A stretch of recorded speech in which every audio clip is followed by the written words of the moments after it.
Fadal. Nah, sekarang tumit antum buka. Bukan itunya dirapatkan, tumitnya dibuka. Bukan, dibuka. Afwan.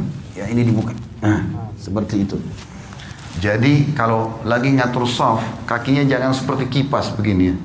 Tetapi ini tumitnya dibuka dan ukurannya ukuran standar pundak ini ukuran standar ya. Maka telapak kaki antum buka seukuran itu saja. Tidak usah masuk ke saf orang di sebelah. Ya. Ini serius memang karena kadang-kadang ada orang badannya kecil kakinya besar gitu kan. Atau dia ikuti sejadahnya. Nah, ini manfaatnya kalau kaki rapat begini, otomatis betis juga ketemu, pundak pun ketemu. Ini yang masuk dalam hadis Nabi SAW. Siapa yang sholat seperti ini tidak akan dimasuki oleh syaitan di antara safnya. Sebagaimana Nabi SAW mengatakan, rapatkan dan luruskan saf kalian, jangan buat ada celah buat syaitan.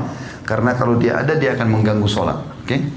Sekarang antum balik ke sana, balik ke teman-teman supaya dilihat tata cara sholatnya.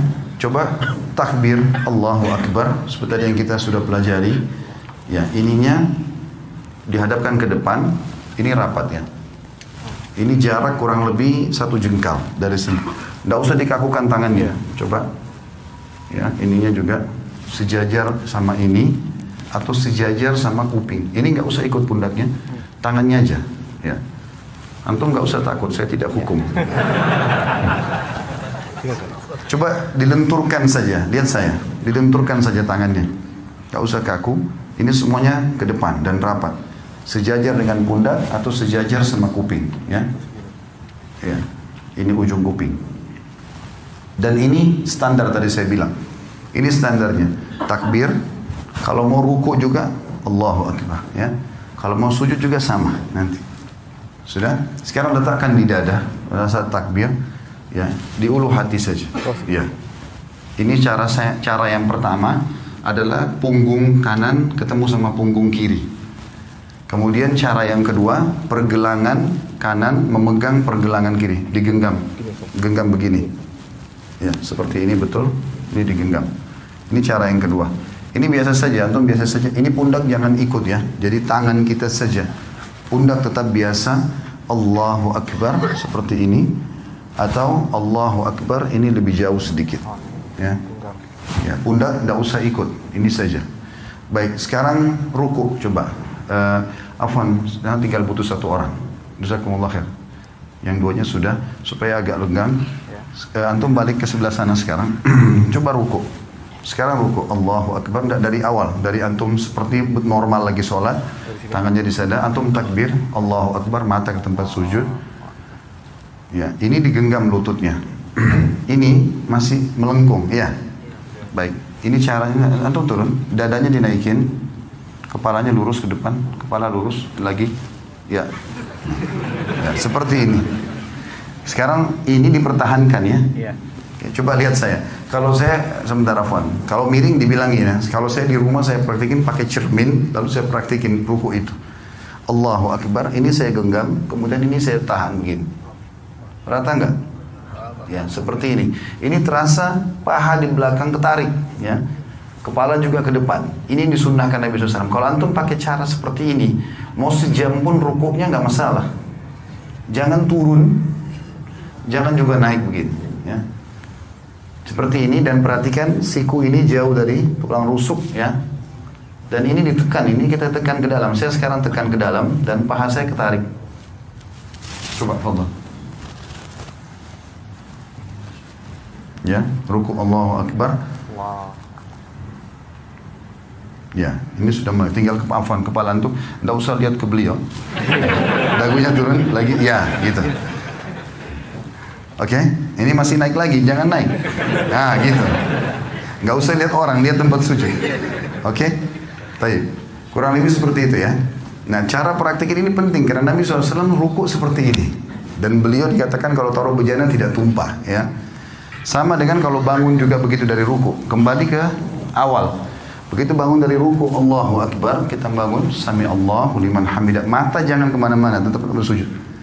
Ini tadi bisa 2 cara, bisa seperti ini, atau diletakkan di sini ya. Ada yang belum kita pelajari tentang masalah sujud, tapi saya akan praktekin sekarang. Sudah, jazakallah khair. Kalau mau ikut sama anak sebentar bisa. Sujud ini ada dua cara. Bisa turun lutut dulu, baru telapak tangan, atau telapak tangan dulu baru lutut. Dua-duanya bisa.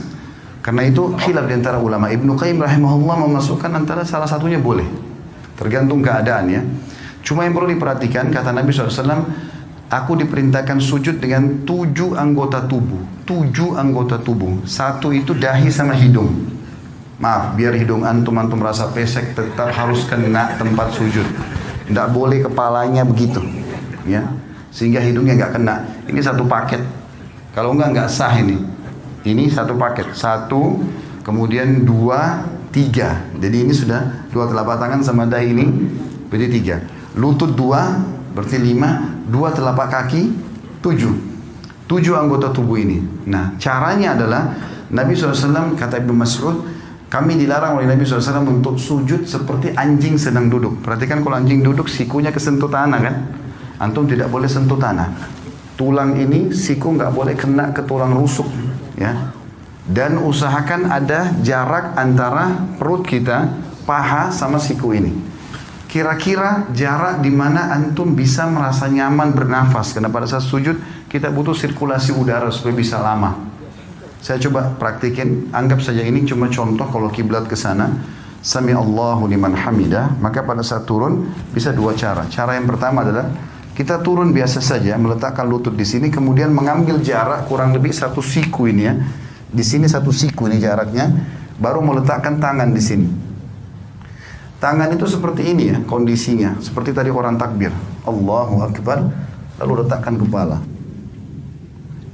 Yang perlu diperhatikan adalah telapak kaki juga harus rapat. Saya menghadap kiblat sekarang. Afwan. Pada saat turun ini, kemudian letakkan jarak seperti ini, baru Allahu Akbar. Jangan begini ya, terlalu dekat sehingga tidak bisa bernafas. Atau ada juga orang terlalu jauh. Tapi anjuran ulama adalah 1 siku dari lutut kita, kurang lebih jaraknya begini. Ini kita letakkan telapak tangan di sini. Dan rapat semuanya seperti ini ya. Atau cara yang kedua itu adalah telapak tangan dulu yang turun. Telapak tangan dulu yang turun, maka tata caranya tidak boleh seperti unta duduk. Tidak boleh seperti unta duduk. Saya akan kasih contoh, walaupun saya bukan unta. Maka cara untuk, kalau tadi kan lutut dulu sederhana cuma turun begini ya. Sekarang kalau mau telapak tangan dulu, maka caranya adalah turunkan badan dulu seperti mau turun lutut tadi.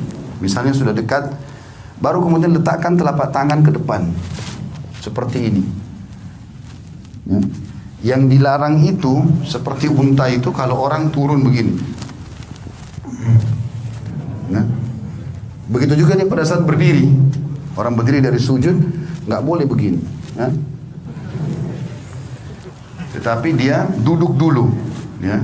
Saya ulangi. Jadi kalau orang turun sujud yang kedua, kita turun seperti agak mendekati tempat sujud, kemudian baru letakkan telapak tangan ke depan, barulah kita sujud, ya.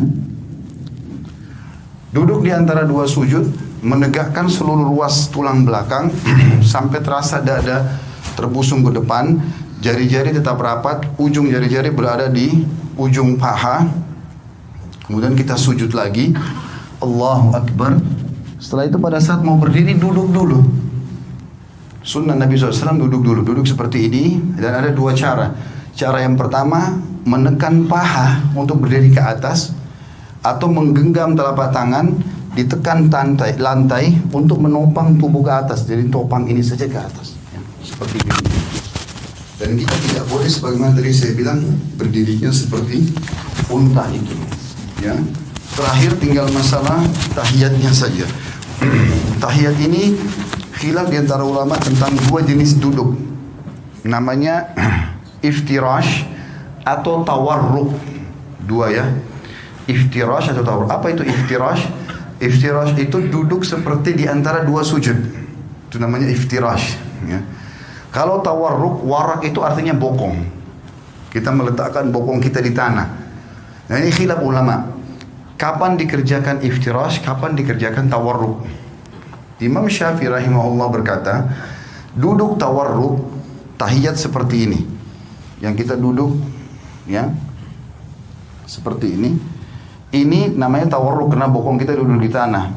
Ini kata Imam Syafi'i rahimahullah dikerjakan setiap kali mau salam, mau sholatnya 1 rakaat saja, mau 2 rakaat, seperti misalnya witir 1 rakaat, ya tetap aja antum duduknya pada saat tahiyat karena mau salam tawarruk, ya. 2 rakaat juga seperti sholat sunnatul fajr atau sholat subuh, sama tawarruk. Nanti lebih dari itu pun, misalnya rakaat maghrib 3 rakaat atau isya 4 rakaat, semuanya kalau mau salam tawarruk. Kalau jumhur ulama Imam Ahmad dan Imam Malik mengatakan tidak. Kalau sholat di bawah 3 rakaat, seperti witir 1 rakaat atau sholat sunnatul fajr 2 rakaat, walaupun mau salam duduknya iftirash, duduknya seperti ini. Tawarruk itu hanya dikerjakan duduk yang seperti ini, itu dalam pendapat jumhur ulama. Nanti kalau sudah lebih dari 2 rakaat, seperti rakaat ketiga maghrib, rakaat keempat isya, baru duduknya tawarruk. Dua-duanya ini boleh ya, karena ini khilaf diantara ulama. Kita nggak boleh nyalain orang. Jadi kalau antum lihat ada orang tahiyat kedua, ya tahiyat akhir misalnya sholat subuh duduknya begini, jangan disalahkan. Karena itu pendapat Imam Malik dan Imam Ahmad, dan itu jumhur ulama. Mereka mengatakan justru kalau lebih dari 2 rakaat, rakaat ketiga baru kemudian duduknya tawarruk, ya. Tapi Imam Syafi'i mengatakan tidak. Jadi kalau ada yang sholat witir pun 1 rakaat sudah iftirash tawarruk, maka itu berarti mengikuti mazhab Syafi'iyah. Tinggal yang saya mau titik beratkan teman-teman, masalah salam dan tata cara mengubah dari iftirash ke tawarruk. Sekarang kan kalau iftirash itu seperti ini, telapak kaki kiri kita dipakai duduk, ya. Bagaimana caranya mengubah ini dari ini ke tawarruk? Perhatikan ya. Caranya adalah cuma memasukkan telapak kaki kiri ke bawah tulang kering kanan. Contoh, cuma begini saja. Ini dimasukkan, lalu kita duduk di tempat yang sama. Jangan begini, karena banyak orang kita begitu. Dia duduk begini langsung dia dorong orang ke sana semua. Jadi ini kena, semua kena. Dia nggak bisa duduk. Jadi cara yang benar adalah hanya memasukkan ini ke bawah sini saja dan duduk di tempat yang sama. Tidak berubah apa-apa. Saya tidak mengubah apa-apa di sini. Maka ini posisi yang harus diperhatikan.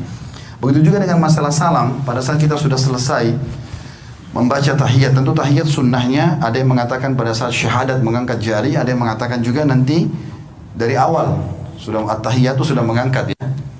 Dan hadis riwayat Tirmidzi, khilaf antara ulama tentang masalah itu, tentang hadis Nabi SAW bahwasanya gerakan jari di tasyahud lebih keras bagi iblis daripada cambukan besi. Ada yang menghasankan, ada yang melemahkan. Kalau saya termasuk yang berpegang pada menghasankan hadisnya, sehingga menggerakkan jari itu, menggetarkannya bagian daripada sunnah Nabi SAW. Intinya antum setelah baca tahiyat tinggal salam. Dikatakan Nabi SAW kalau salam terlihat pipi putih atau putih pipi beliau oleh makmum di belakang. Jadi seperti ini. Assalamualaikum warahmatullah. Terasa ini tertarik. Tahan sebentar, baru Assalamualaikum warahmatullah. Badannya nggak usah ikut salam, ya. Cuma leher saja. Assalamualaikum warahmatullah. Assalamualaikum warahmatullah. Sampai situ. Mengusap wajah nggak ada dalam syariat. Jadi cukup situ berarti sudah selesai sholatnya. Allahu a'lam. Ini tata cara.